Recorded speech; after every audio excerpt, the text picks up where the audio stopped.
Greetings YouTube and welcome to the Blue Corner, and in today's video we're going to be doing a kind of like a deck profile on Neo Nectar post set 6. So this is the Asha Bloom deck that I actually did feature in that Cardfight area video. And it's pretty much been the build I've been working with for the last while. It's a fairly fun deck actually, and one that can swing for some fairly high numbers. Although obviously you have your concerns in playing a deck like this because it's a pure G deck. Your opponent could great stuck you and you're kind of in trouble.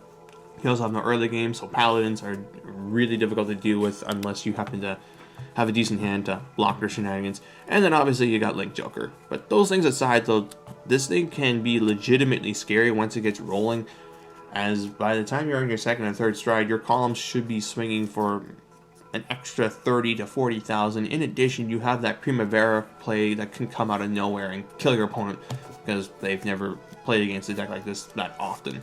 So with that being said, let's get right down to the deck profile. So 4 copies of Miraculous Fire Maiden Asha. Skills are Generation Break 2 auto. Your units in play gain a new ability of if there is another unit with the same name as this unit on Vanguard or Rearguard Circle, this unit gets power plus 5,000, so she can potentially make your columns plus 10k. And then on stride, choose one of your rearguards, clone it, it gets an extra 2,000 power until the end of the turn. 3 copies of Cornflower Maiden Ines. This is your on-ride, counter plus 1, soul plus 1, check the top 5 cards of your deck for a unit with the Bloom ability, so one of those type of things. And then rearguard, Bloom, choose up to 5 units with the same name as this card. When another copy of it is put into play, they gain a new ability of, at the end of the turn, you can put it to the bottom of your deck, check top 5 cards of your deck for a unit with a Bloom ability, and add it to your hand. You're not going to be calling this thing down that frequently, but given that I've got at least 21 Bloom units in the deck, this ability should go off and successfully hit a lot of the time. Not only that, but she can also get herself out of dodge against control matchups, which was actually relevant for me when playing this, as I managed to get it out of play against Gear Chronicle and left him with very little to spin. So that's the Bloom mechanic in a nutshell. So unit A is in play, and if unit with the same name as it comes down, you can choose up to 5 units with the same name, and they all get the benefits of Bloom. And as you saw in the video, as per Double Blaster Dark Dorant rulings, if you call a unit down on top of a unit, they'll still Bloom. So it's definitely one of the better keywords out there. It's not tacked on like with, I guess, Thunderstrike, but yeah, it's probably the best one actually. Well, Hollow's pretty good too, but like this one synergizes really well with what Neo Nectar already does. So moving onwards though, we have 4 copies of Ideal Maiden Turia. Thuria's effect is if you control a Miraculous Vanguard and you put her into play, you can choose one of your units, and she's treated as she gains the name of that unit is when being put into play. Now, a lot of people seem to think that her name is replaced with what you're targeting. That's not the case. She just gets the name. So when this card is put into play, she is treated as both Turia and when she's targeted. So if you target her for clone abilities or name dependent abilities, you can either call out another copy of Turia or what she's copied. This is actually fairly relevant with Glorious Bloom skills, as this means if you are controlling a Katrina, if you copied a Katrina and you target her for Glorious Bloom's clone and buff skills, you can call out a copy of Turia, and then you can choose up to 4 copies of Turia or 4 copies of Katrina, and they all gain the plus 4,000 power, if I'm thinking that correctly. But she's very good for proccing Bloom skills, and it's just basically an upgraded flower screen.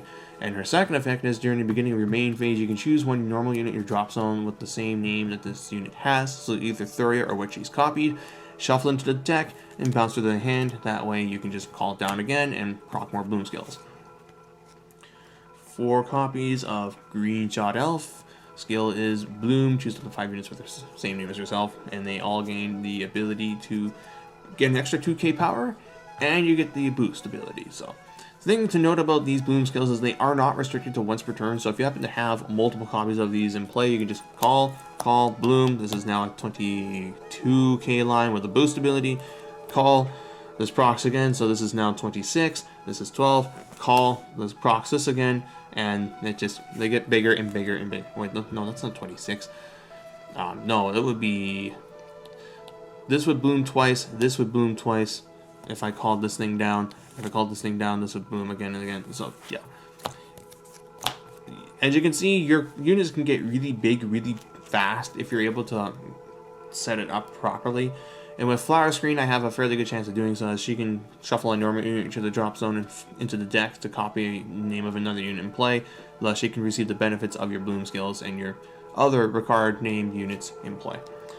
Then for the grade 1s, 4 copies of the new Perfect Guard. This one has the bloom ability, and its ability is on bloom, choose up to 5 units with the same name as herself, and bounce them to your hand for count of +1. So it's a very good version of the keyword Perfect Guards, as you can call this thing behind a random unit like Flower Screen, boost with it, so you're still doing your basic beatdown stuff, but upon cloning it with Asha, you can choose to bloom it, count of +1, and bounce them to your hand. So that basically makes her a searchable Perfect Guard.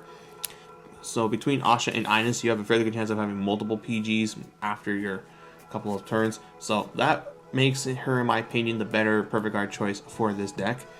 If you're not building your deck around Bloom, then you run the unflipping PGs, but I feel that being able to hit it off of Ines or clone it off of Asha and bounce it back is very, very good.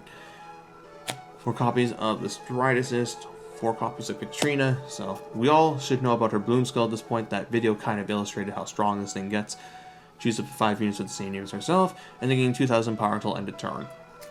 And lastly, I am running 2 copies of the Soul Blast 2 Unflip 2. Since I am playing Primavera in the extra deck, I definitely want to have a means of unflipping damage so that I can A, get that combo off, and B, if I just use Primavera, I have a means of unflipping damage so I can start doing some more shenanigans. So you could also choose to run Pia in this slot, or you could run Tomboy Elf, but I like the ability of getting my Turia and Katrinas out of the soul so that I can just abuse the hell out of them. So that's it for those things. For the triggers, I'm running 8 crits, featuring the Asha one, 4 heals, and 4 of the Bloom stand trigger. Lisbeth, so Bloom ability, choose up to 5 units with Lisbeth's name, and they all gain a new ability of Counterblast 0. Choose one normal unit in your drop zone, and then you can shuffle up to 4 copies of that unit into the deck, alongside putting this thing into your deck, and then you draw a card. So she helps you reload your deck with units to clone, in case you had to call them down early and they got beat over, and she replaces herself with a draw. So that's what makes this card better than Maiden of Daybreak, in my opinion. Plus, being Bloom, you can search it off of Ines. Having a searchable 10k shield does come up. And lastly, 2 copies of the new starter. If you control Ronkless Vanguard, you can put this into the soul, choose one of your grade 2 or greater units, clone it, and at the end of the turn, the clone unit bounces to your hand. So it allows you to proc Bloom and put the unit back to your hand, so the next turn you can call it down and proc Bloom again. Also, I might have forgot to mention that Turia requires you to have a Ronkless Vanguard too. Oops. But yeah, that's the main build in a nutshell. All of your units are GB1, obviously, so again, you need to be able to stride to do these kind of things, but Fighter Selection 2016 will help alleviate some of the problems that comes with playing a strictly G deck. Thank you, Air Element Sea Breeze.